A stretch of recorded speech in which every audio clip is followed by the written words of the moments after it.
Hi guys, and greetings from Cold Spring Harbor in beautiful and cold Long Island. This is your chapter 16 and 17 review. If you remember these chapters, we did them before exam 2, so they're probably a little distant in your memory, but we'll try to go through them and let you know what is going to be on the exam from these chapters.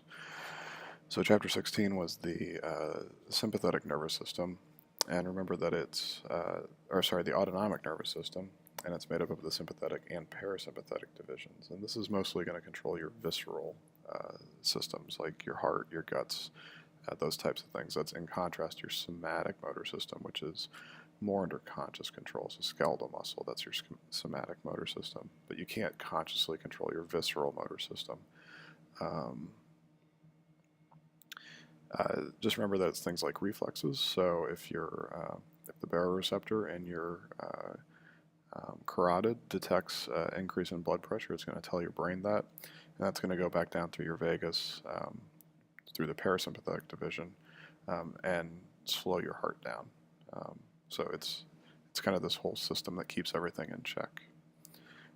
So there are two divisions of the autonomic nervous system. There's the sympathetic or parasympathetic, and for the exam you're really going to need to know what each one of these do, and the easiest way to remember that is fight or flight and rest and digest. So your sympathetic division is going to be responsible for things that essentially keep you alive in a time of danger.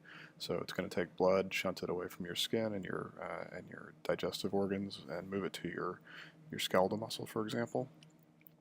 It's going to increase your pupil dilation. And remember that you're never increasing or decreasing blood flow to the brain. It's always kind of constant.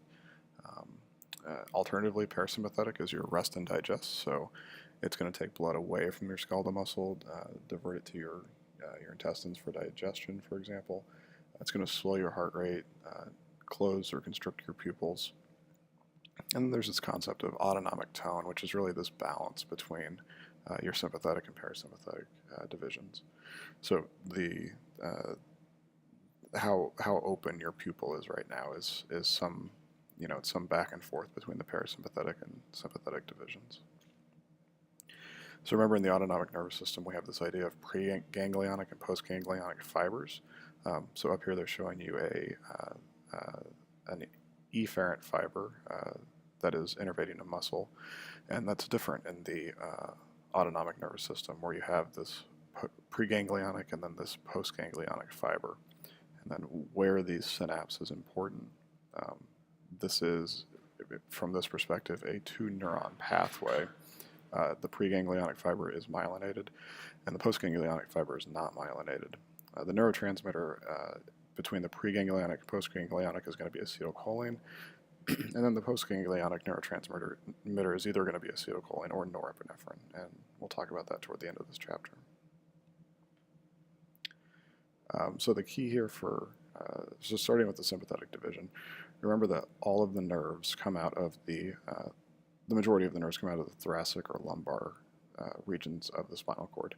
So you've got this sympathetic chain that runs down the vertebral column, which is where all of these preganglionic cell bodies live. So make sure that you guys understand this. I guarantee you'll see a question about it. And here's just another representation of that. You can see this sympathetic chain right here.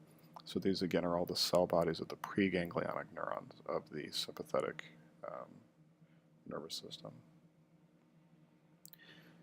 And again, just the same thing repeated. So several slides, you can imagine you're going to see it again.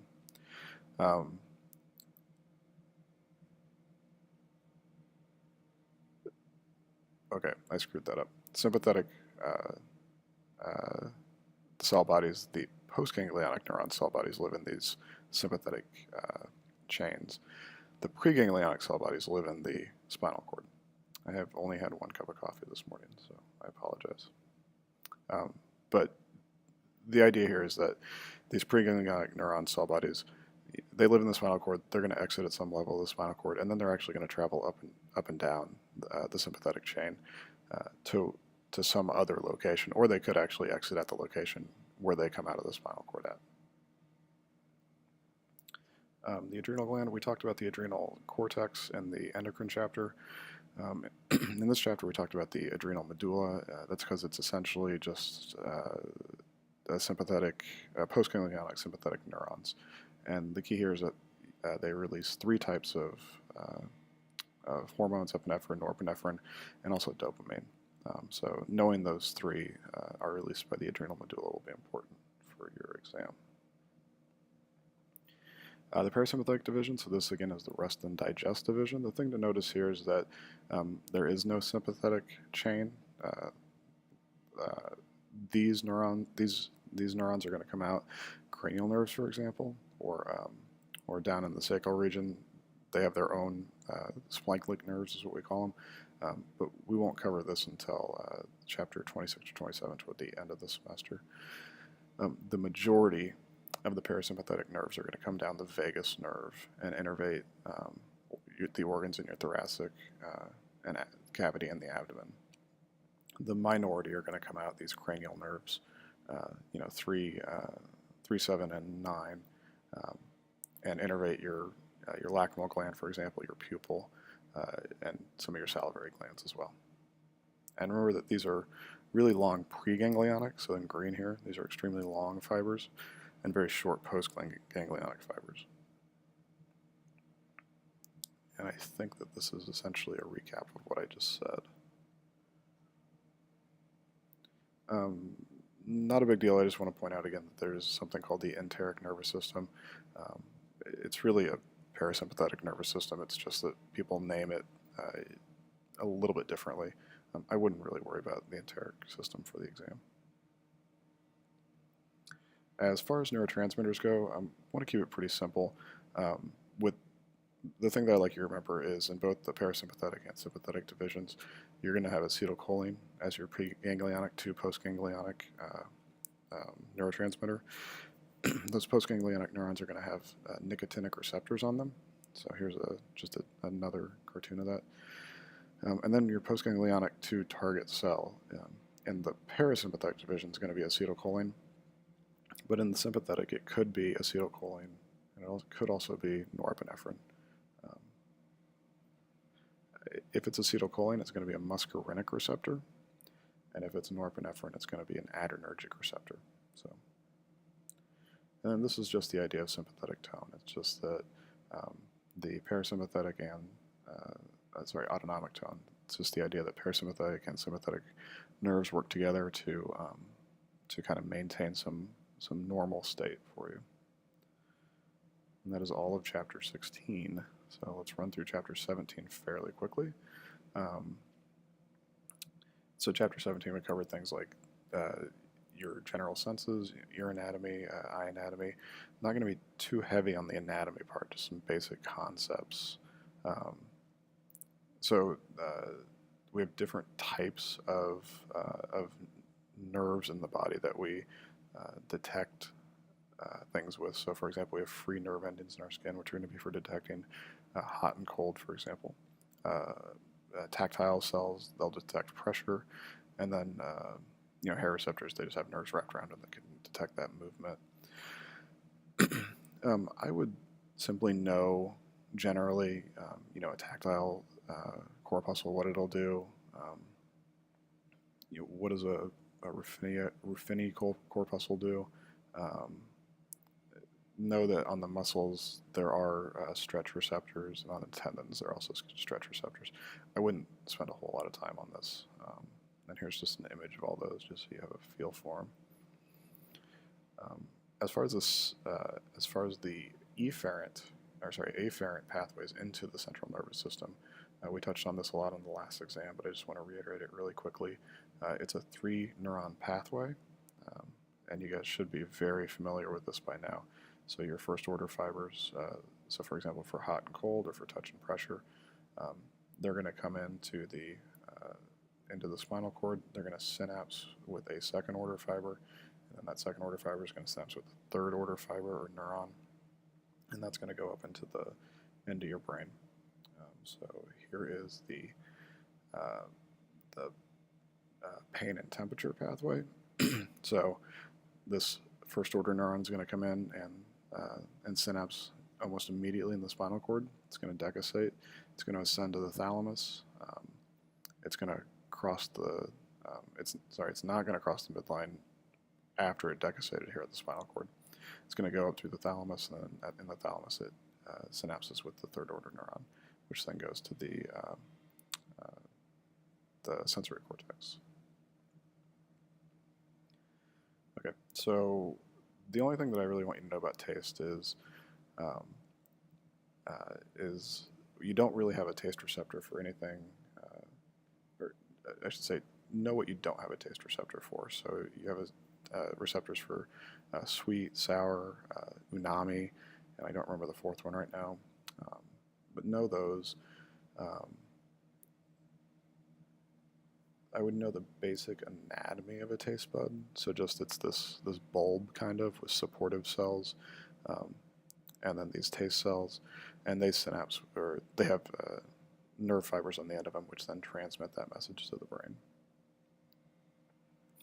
As far as smell goes, I would definitely know that the olfactory neurons, they come through the cribriform plate in the frontal bone. They are unique neurons in that they have short life cycles, and they replace themselves fairly quickly, which is not a general property of a neuron. In fact, it may be the only place in the body that you actually see that. Here's just a cartoon of the olfactory neurons. Okay, so there's a lot to the ear. Kind of want to keep it a little simple.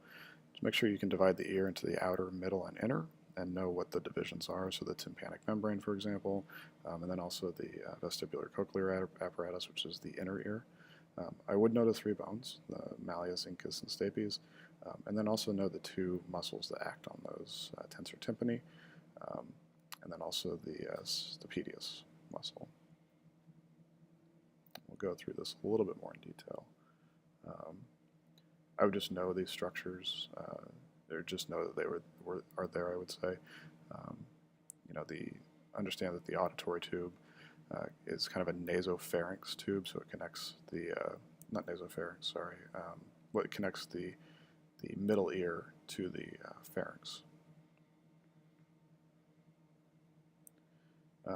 So the inner ear, it's essentially all bone, so the vestibular cochlear apparatus has to live within that bony layer.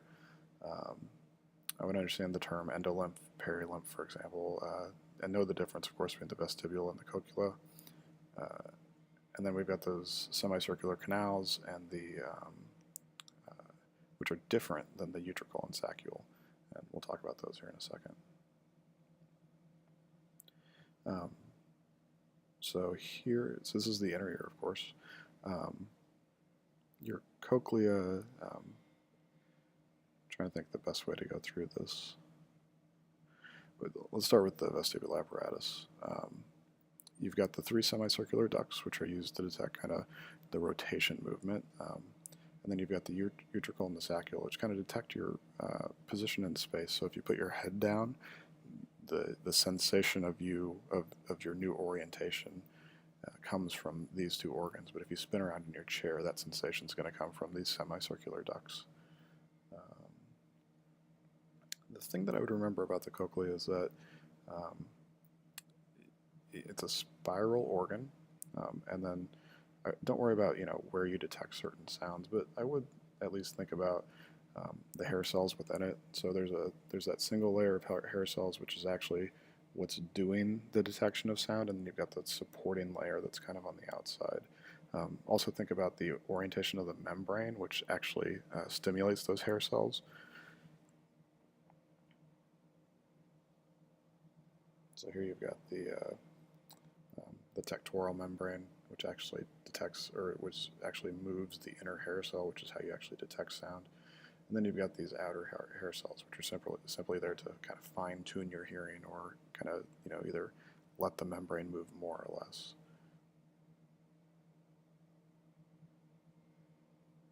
And then I would just the general how does hearing work, for example. Okay, so I've kind of covered this very quickly. The semicircular canals, they detect the angular acceleration or rotation, and then the utricle and saccule, they detect your kind of equilibrium in space, and also your linear acceleration. So if you're in a car speeding up or slowing down, that's coming from your utricle or your saccule. I wouldn't worry too much about exactly how they're detecting it here. Um, again, just know what they are, the utricle and saccule. And again, just kind of how, I wouldn't worry about how this works exactly, just know that you're detecting rotational acceleration. As far as the accessory structures of the eye, really the only thing I would worry about is the lacrimal gland, which I think I show on the next slide, yeah. It's just, that's where the tear production occurs. I would know the eye muscles. I actually promise that you will see one question that asks you to at least identify which muscle is doing what. And it's not as hard as it seems. There's 4 muscles for moving the eye either up, down, or right or left. Medial lateral rectus or superior inferior rectus. And then just once you figure those 4 out, then you just got to figure out what superior oblique and inferior oblique are doing. So I wouldn't worry about the innervation of these for this exam. That was the last exam. Just worry about their function. There's not going to be a whole lot on the specific anatomy of the eyeball. I would know the general, kind of the pathway of light. You pass through the cornea, you're going to go through the pupil, you're going to go through the lens, and then that light is going to project back onto the retina. I wouldn't worry about things like suspensory ligament, ciliary body. I would know, the difference between anterior and posterior chamber. Sorry, here's posterior chamber and there's anterior chamber. The vitreous body is just, that jelly of the eye, for example.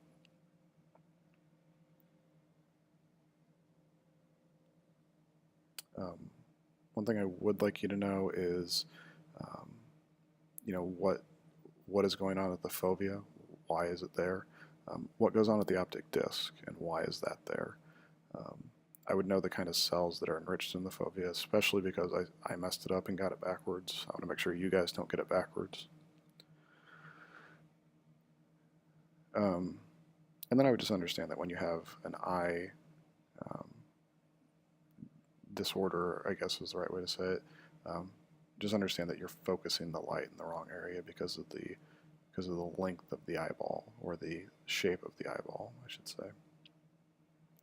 And then for structure of retina, I'm not going to ask you anything really specific about these cells. Just understand the difference between rods and cones, what they're doing, when each one is used. If you're in a really well-lit room reading a book, which one of your 2 receptors, or which one of those 2 cells is going to be more functional, and actually what part of the eye are you going to be focusing on, the part that you're reading. And then I'm honestly not going to ask you anything about these other cell layers within the retina. They're just there for, if you're interested. So that is it, and I will see you guys on Wednesday.